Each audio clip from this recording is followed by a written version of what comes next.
Welcome to Gurugram College, Panchbilam. Today we will be study about Renaissance period. तो इसको student renaissance period कहते हैं, जो 15 century से 14 सेंचुरी से अर्ली 17 सेंचुरी तक चला है। मतलब 1500 टू 1660 तक चला है। तो रिनेसा पीरियड है, इसको हिंदी में अपने ऐसे रिनेसा बोलते हैं। तो ये रिनेसा पीरियड है जो 4 पार्ट में डिवाइड है। तो पहला जो इसका पार्ट है एलिजाबेथन एज है, जो 1558 टू 1603 तक चली है। और उसके बाद है दूसरा जैकोबियन एज है,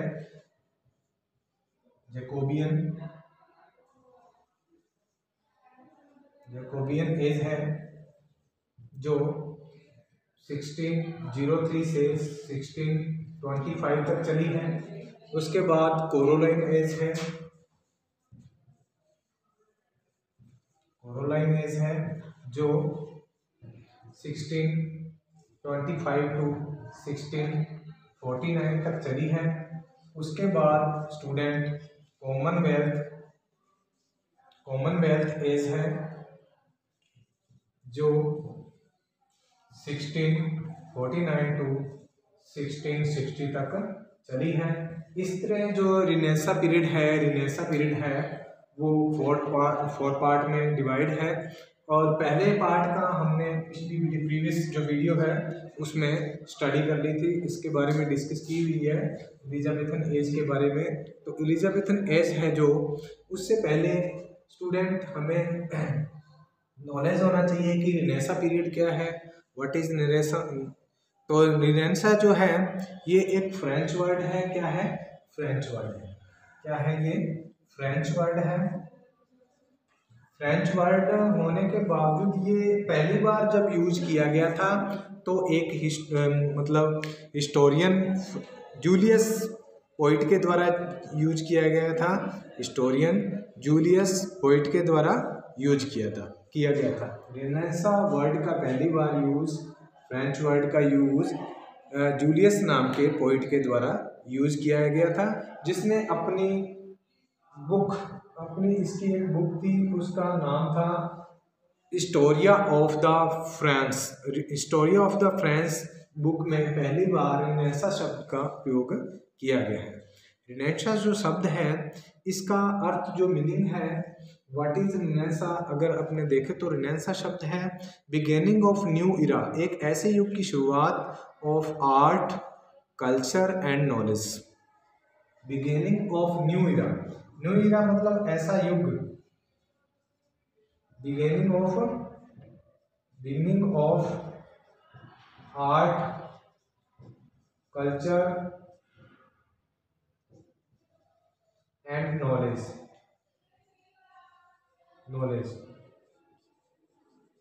और स्टूडेंट ये जो रिनेसा है ये beginning of new era of art, culture and knowledge.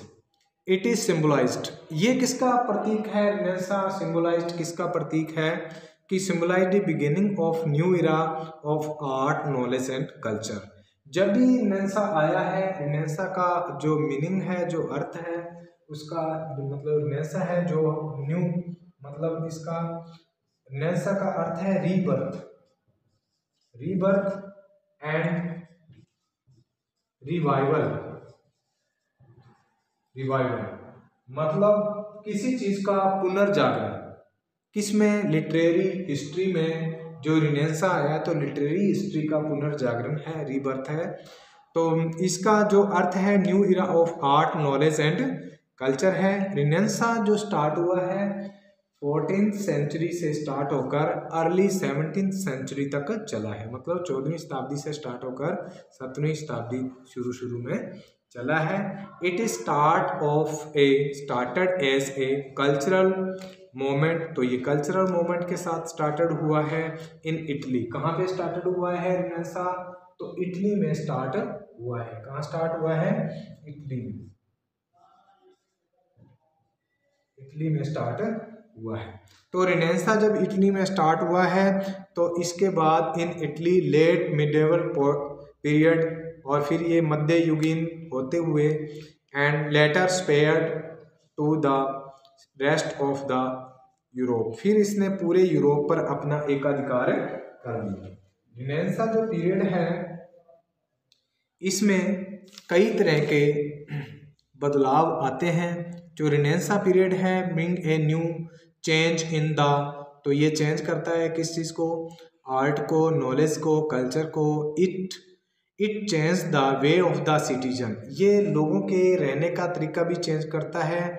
And thought with the first rediscovery of the classical philosophy, literature, art, travel and invention and style.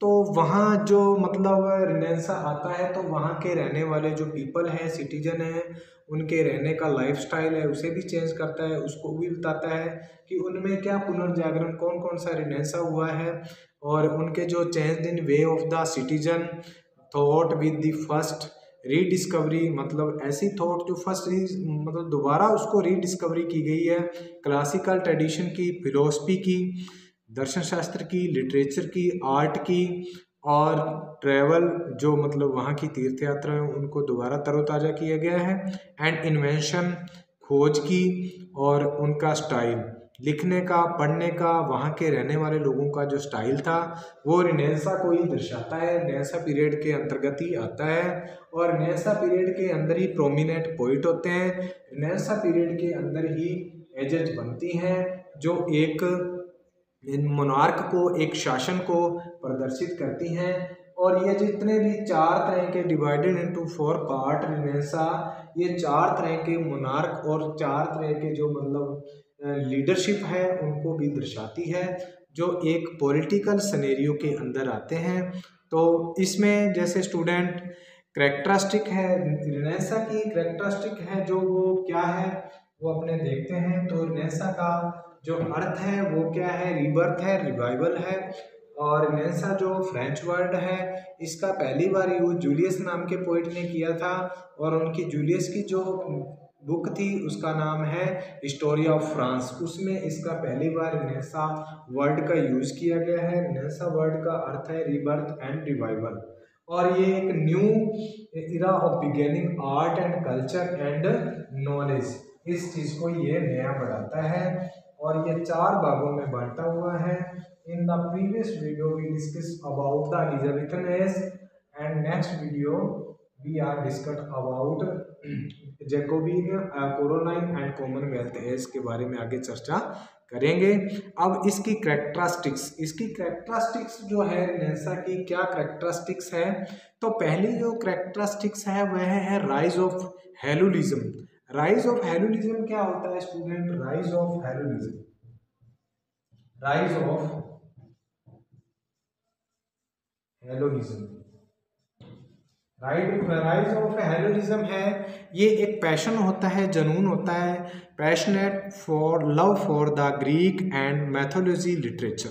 तो मतलब इस जो रिनेंसा का पीरियड था, इस पीरियड में राइज ऑफ हेलोनिज्म हुआ है। तो उसका मतलब ये है कि पैशनेट, जितने भी पोइट्स थे, राइटर थे, उनका एक जुनून था, पैशन था for mythology of Greek and mythology and literature के प्रति उनका पूरा पैशनेट लव था। ठीक है, तो ये होता है राइज ऑफ हेरोइज्म, जो इसकी पहली कैरेक्टरिस्टिक है। अब दूसरी है राइज ऑफ ह्यूमैनिटी। तो राइज ऑफ जो ह्यूमैनिटी है ये भी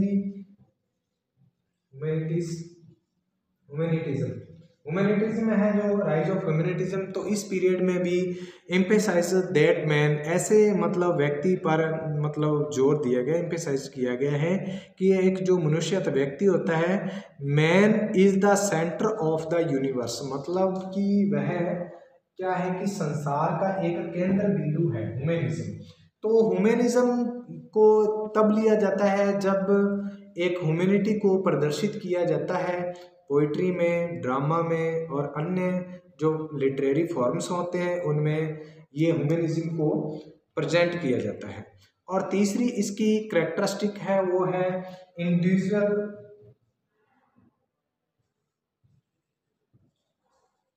इंडिविजुअल जो प्रकृति होती है, जैसे मान लो इंडिविजुअल, तो इंडिविजुअल एम्फेसाइजेस ऑन इंडिविजुअल, व्यक्तिगता पर ज़्यादा जोर दिया गया है। तो व्यक्तिगता पे कैसे, एवरी मैन इज़ फ्री, तो उस टाइम के रिवाइवल के हिसाब से देखा जाए तो जो एवरी मैन है वो फ्री है।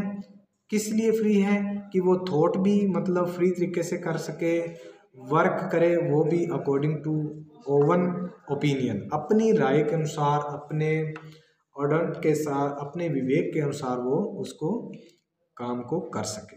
फिर आता है डिफ्यूजन ऑफ न्यू लर्निंग। फिर उस इरा में जो 4 पॉइंट है अपना, diffusion of new era, diffusion of learning. तो डिफ्यूजन ऑफ लर्निंग में क्या है कि जब भी कोई इरा स्टार्ट होता है, युग स्टार्ट होता है, तो उसमें स्टडी को लेकर क्लासिकल राइटर जो होते हैं एंशियंट रोम और ग्रीस राइटर की मतलब कॉपी करते हैं। तो वे are the studied with the great interest, तो उस स्टडी को भी ग्रेट इंटरेस्ट के साथ रीडिंग करते हैं, और फिर उसको पैशनेट लव के साथ, हेलोलिज्म के साथ वो इसको उसमें सुधार करके आगे और भी कंपोजिशंस करते हैं, जो कि रिनेंसा के अंदर ही आते हैं। फिर आता है ग्रेट इंटरेस्ट।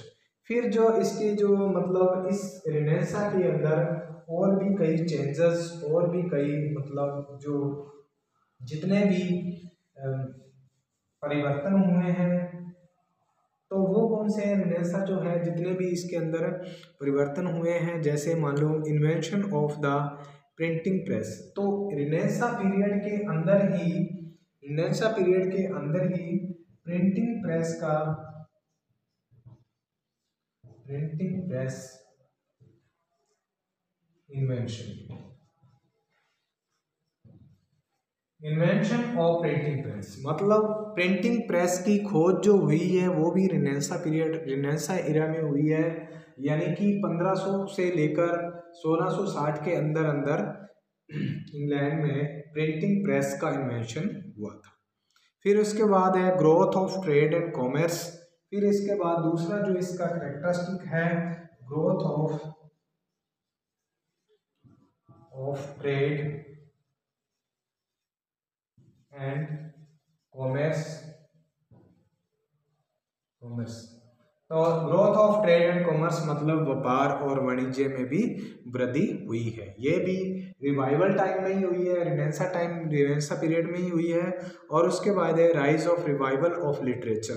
फिर जो लिटरेचर है, जितना भी साहित्य है इंग्लिश हिस्ट्री का, तो उसका दोबारा राइज होना, उठना, और दोबारा रिवाइवल, पुनर्जागरण होना of the literature after dark age. इससे पहले एक डार्क एज आई थी जो कि ओल्ड इंग्लिश और मिडिल इंग्लिश को दर्शाती है, लेकिन बट ये रिनेंसा है, ये क्या है, ये एक ब्रिज का काम करता है, एक पुल का काम करता है। क्या काम करता है, but 17th century according to considered as the bridge of the between middle age and the modern age history. जो इंग्लिश हिस्ट्री है, मिडिल एज और मॉडर्न हिस्ट्री है, उसके बीच का जो ब्रिज का काम करता है वो रिनेंसा ही करता है। मतलब यहाँ पहले क्या था, मिडिल एज थी, मिडिल एज किसकी, इंग्लिश की, इंग्लिश हिस्ट्री की मिडिल एज। और फिर इसके बाद क्या आया, मॉडर्न एज, किसकी, इंग्लिश हिस्ट्री की। तो बीच में जो इसका ब्रिज का काम किया है वो रिनेंसा ने किया है। इस ब्रिज के दौरान, इस ब्रिज मतलब जो ब्रिज है, ये जो मतलब रिनेंसा है, रिवाइवल है, इसने इसको 4 भागों में बांटा है। ठीक है, तो जो एलिजाबेथन एज है ये 1558 टू 1603 तक चली थी, क्वीन एलिजाबेथन के नाम से बनी थी। इसका जो प्रोमिनेंट पोइट है विलियम शेक्सपियर है, और विलियम शेक्सपियर ने सबसे ज़्यादा सोनेट इसी एज में लिखे थे। और जो उसके ज़्यादा सोनेट, उसकी मृत्यु जब हुई थी 1616 में, 16 टू 16, तो फिर वो जैकोबियन एज में हुई थी। जो जैकोबियन एज है उसमें उसके ज़्यादातर जो विलियम शेक्सपियर के जो लिखे गए पब्लिशिंग वो इसी में हुए हैं। जितने भी ड्रामा सोनेट लिखे गए हैं सारे पब्लिशिंग जैकोबियन एज में हुए हैं। जैकोबियन एज है जो जेम्स नाम के किंग के नाम पर पड़ी थी, और एलिजाबेथन एज है एलिजाबेथन क्वीन के नाम पे पड़ी थी, जो कि एक वर्जिन क्वीन थी। और उसके बाद जो कोरोलाइन है ये चार्ल्स फर्स्ट के नाम से जो किंग है उनके नाम पे पड़ी थी। इनका जो प्रोमिनेंट पोइट है वो जॉन डन और विलियम शेक्सपियर है। इनका जो पोइट है वो एडमंड स्पेंसर है और जॉन डन है। और जो इनका कोरोलाइन का जो पोइट है वो अपने आगे वीडियो में चर्चा करेंगे, डिस्कस करेंगे। तो I hope so student you are understand